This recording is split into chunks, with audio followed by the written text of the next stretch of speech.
Je crois que c'est dû à l'émission des dossiers de l'écran, quoi. C'est une espèce de, pas de rite familial, mais c'est vrai que c'était une émission qu'on avait, enfin, qu'on regardait souvent à la maison. Et c'était très très souvent une émission qui nous parlait de cette période, quoi. Et il y a cette musique là du début du générique qui reprend la musique de l'Armée des Ombres, le film de Melville. Et, et voilà, c'est quelque chose qui est resté, enfin oui, qui est resté et qui nourrit mon travail. Il n'y a pas que ça, quoi. Il y a tout le cinéma des années 30, 40 qui, euh, qui rentre aussi dans mon imaginaire et qui me sert à construire tout un monde de. Je ne sais pas comment le définir, quoi. Une espèce de monde, on va dire, assez pessimiste, monde de cellules, de prisons, de.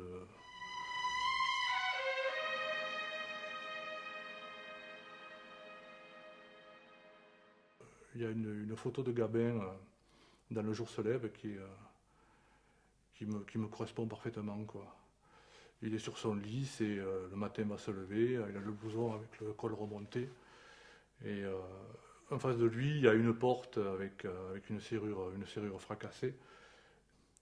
Cette ambiance décrit parfaitement mon travail, quoi, on va dire. Une espèce de résumé. On avait aussi parlé des décors de Troner.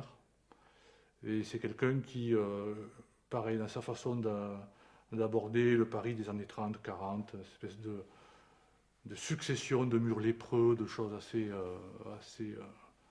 tristes, quoi, entre guillemets, qui correspond aussi beaucoup à mon travail, quoi, de plasticien. Je travaille sur la matière, une espèce de décomposition comme ça.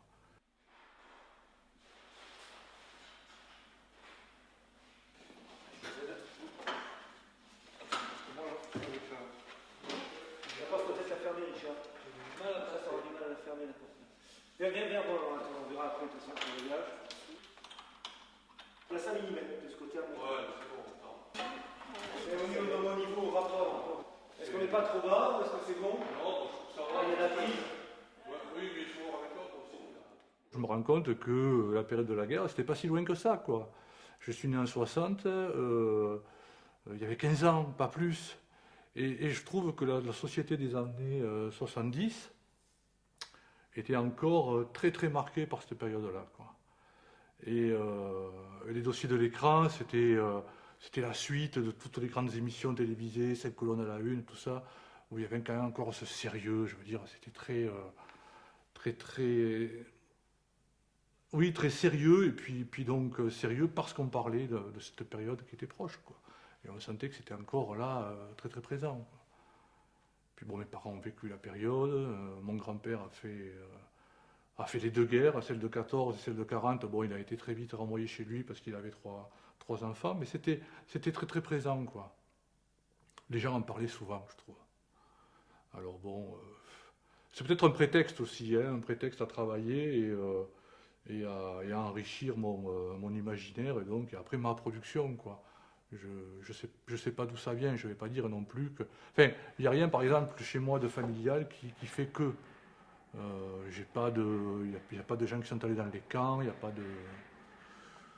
Voilà, quoi. Céline, c'est plus pour une question d'ambiance, quoi. Toujours pareil, Céline, moi je le renvoie au cinéma de Grémillon, au cinéma de Duvivier, à toute cette époque où, bon, ce qu'on a appelé le réalisme poétique français. Et pour moi, Céline, c'est à la fois Le jour se lève et Le quai des brumes, quoi. Maintenant, c'est vrai que j'essaie peut-être à certains moments de m'en détacher pour dire autre chose même au niveau formel, quoi. Ça va être une interrogation sur ce que c'est que la peinture tout simplement, ce qu'il y a devant, ce qu'il y a derrière, ce qu'il y a dessus, ce qu'il y a dessous. Et donc tout ça, ça fait partie aussi d'une espèce de scénario que je m'invente, quoi, que je monte comme ça par petits objets, création de petits objets, quoi. C'est ce qu'on retrouve aussi dans ce que j'appelle les boîtes, quoi. avec toute une espèce de réflexion sur ce qu'il y a dessous, dessus, la transparence, l'opacité, enfin bon, des choses classiques en peinture, quoi, ou en art plastique.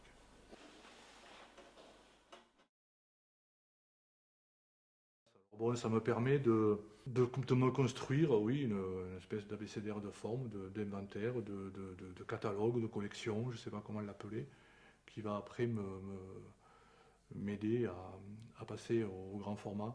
D'ailleurs, dans l'exposition, il y a 2 grands formats nouveaux qui sont comment dire, on va dire, les enfants des petites boîtes, quoi. Un tableau ou une espèce de forme sur laquelle on voit écrit Staline, mais Staline, on le lit quand on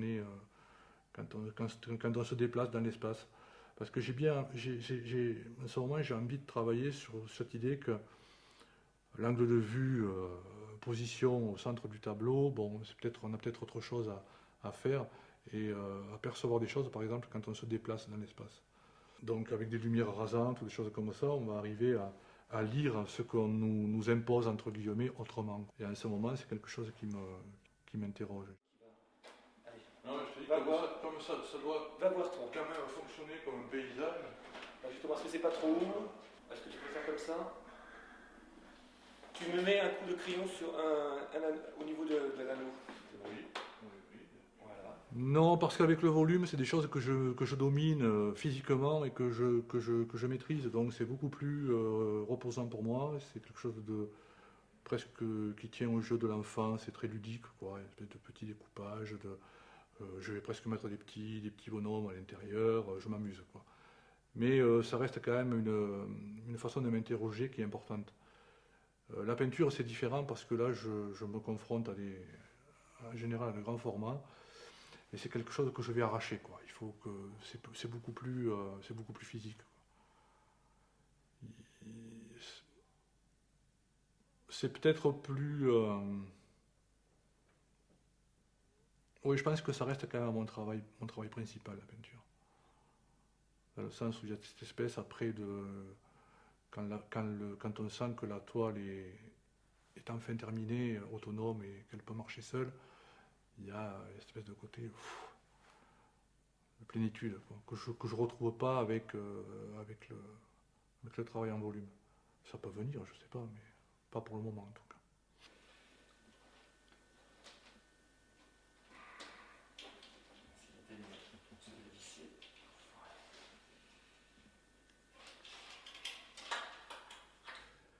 Même si on ouvre une porte sur un espace vide, je veux que cette présence soit toujours palpable, quoi. Il faut que ce soit encore là, quoi.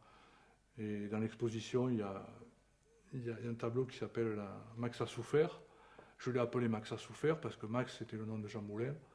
Et en définitive, ce que je montre, c'est sa cellule, quoi. C'est une partie de sa cellule. Et pour moi, il est encore là, quoi.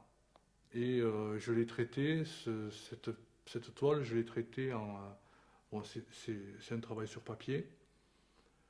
Et j'ai utilisé, pour construire l'espace, j'ai utilisé le cutter. C'est-à-dire que toutes les formes sont découpées.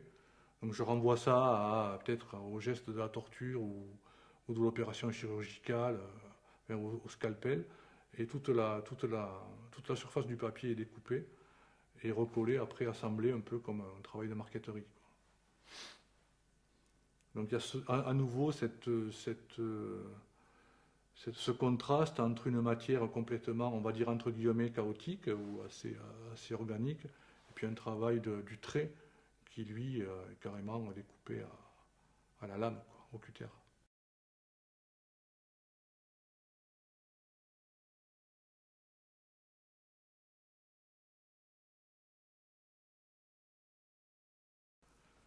Alors c'est une espèce d'enrichissement de la surface. On va dire, je pars d'un papier que je traite d'abord avec une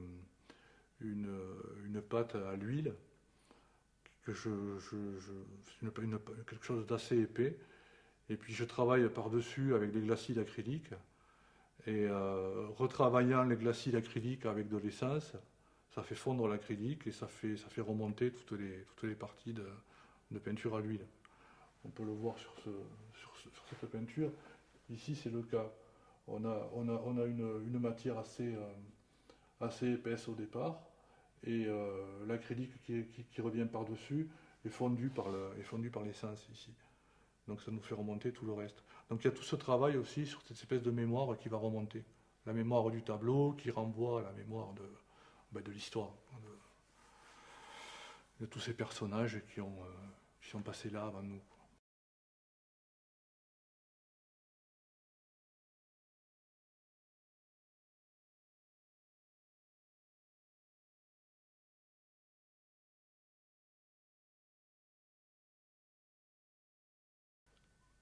Il y a cette volonté du peintre, à mon avis, de vouloir dans une surface atteindre l'équilibre, enfin un équilibre parfait tout en utilisant des contrastes. Il y a toujours cette volonté de dire voilà, bon là je m'arrête, je ressens une espèce de plénitude, enfin une plénitude complète parce que ce que j'ai en face de moi, c'est un équilibre de ça et que le tout tient la route. Que ça, la peinture tient, en fait, ça y est, elle est prête à marcher, enfin, à partir toute seule. Elle est maintenant, elle est prête à vivre, quoi. Donc il y a cette quête, bon, on va dire entre guillemets, des gros guillemets de la perfection, quoi. Euh, et puis le travail du peintre, c'est aussi, je crois, cette quête de dose supplémentaire, quoi, justement, parce que à ce moment-là, quand on sent que la toile en face de soi est entre guillemets terminée, il y a une espèce de plénitude, quoi, qui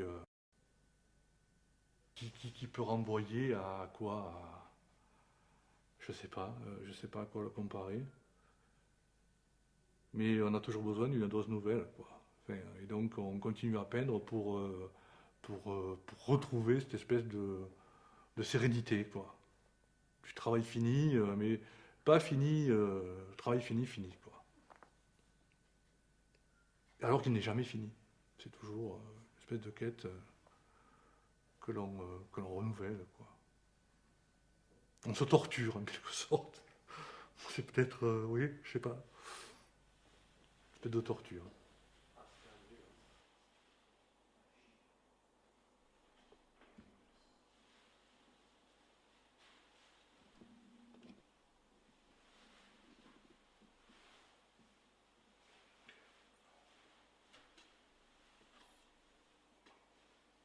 Et même le saut, tu vois, il fait pas mal, là, hein. Tu vois, avec sa porte comme ça, là. Ah, même si tu trouves que le saut à travers la Ah porte, ben c'est écoute, bien, regarde, non mais franchement, c'est pas ridicule. c'est un saut. Oui, mais bon. C'est un saut. C'est un saut.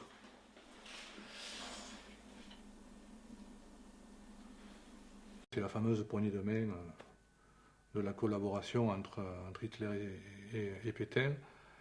Et donc, bon, voilà, j'ai eu envie de renouer un peu avec la peinture à l'huile et je me suis fait plaisir. J'ai travaillé des poignées de main, la peinture à l'huile, et puis je termine par un petit gag, quoi. C'est 8 poignées de main, et le neuvième sous verre, c'est un gant de toilette, quoi. Donc il y a une espèce de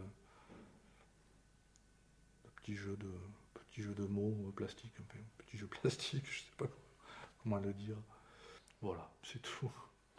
Mais je dis pas que je ne ferai pas aussi autre chose, je sais pas.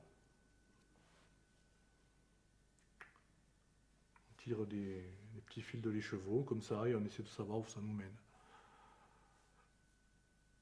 C'est un des fils.